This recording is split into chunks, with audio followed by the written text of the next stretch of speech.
Robo కానీ ఇలాంటి సినిమాలు అపరిచితుడు ఇలాంటి ఇప్పటికి ఎవరు తీయలేరు అలాంటి సినిమా. అవును. బట్ మనకి ఎక్కగా దాన్ని పోగొట్టినాం కానీ బెస్ట్ సినిమా. ఇక మనం యంగ్ కాబట్టి కొంచెం మన యంగ్కి సపోర్ట్ చేయాలని నేను రామ్ చరణ్ సార్దే కొంచెం గట్టి హిట్ కావాలని కోరుతున్నాను. ఓకే. ఎందుకంటే ఆ పాటలు కానీ ఆ దోప నాకు ఆ స్టెప్స్ కొంచెం నానా హైరానా కొంచెం విఎఫ్ఎక్స్ కొంచెం నానా హైరానా కొంచెం అంత మంచి అనిపించలే కానీ. ఓకే. సరే మరి కుమార్ అంటే మనకు ఇంకా కొంచెం ఫ్రీడమ్ ఫైటర్ కాబట్టి కొంచెం అది తెలిసిన స్టోరీ ఇట్లా హిట్ స్టోరీ తీస్తారు. ఈ సంక్రాంతికి వస్తున్నాం అంటే అది ఆబ్వియస్లీ మన కుటుంబం మొత్తం నవ్వుకునే సినిమానే ఉంటుంది. ఫ్యామిలీ సైలెంట్గా వచ్చి వస్తుంది, పెద్దగా వస్తుంది, ముసలి తాత కూడా వస్తుంది. అవును. గేమ్ చేంజ్ నా ఒకటే గేమ్ చేంజ్ కదా. ఓకే. ఎందుకంటే రామ్ చరణ్ సార్ చూసి చాలా ఇయర్స్ ఇప్పుడు 2020లో చూసినాం. చాలా ఇయర్స్ వెయిట్ చేస్తున్నాం.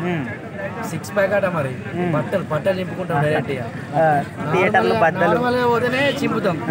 6 ప్యాక్ తర్వాత సీట్లు చింపుడే సుదర్శన్ సంధ్య నీ సీట్లు చింపేస్తాం, కొత్త సీట్లు కుట్టించుకుంటారు మీరు డైరెక్ట్ చెప్తాను. అయితే ఇప్పుడు సినిమాకి ఇంకా 2 days టైం ఉంది కదా, ఇంకా టికెట్లు అయితే ఓపెన్ చేయలేదు. మరి టికెట్ల హైకు తెలంగాణ ప్రభుత్వం ఇవ్వట్లేదు, ఆంధ్ర ప్రభుత్వం ఇచ్చేసింది. మరి ఇప్పుడు ఇంకా ఎప్పుడు చేస్తారని చాలా మంది ఫ్యాన్స్ అయితే వెయిట్ చేస్తున్నారు. అసలు వస్తున్నట్ట రానట్ట? ఆలస్యం అనేది అమృతం. కొంచెం ఎంత ఆలస్యం అయితే మనం అంత ఇప్పుడే చేసుకుంటే అందరు దొరికిస్తారు.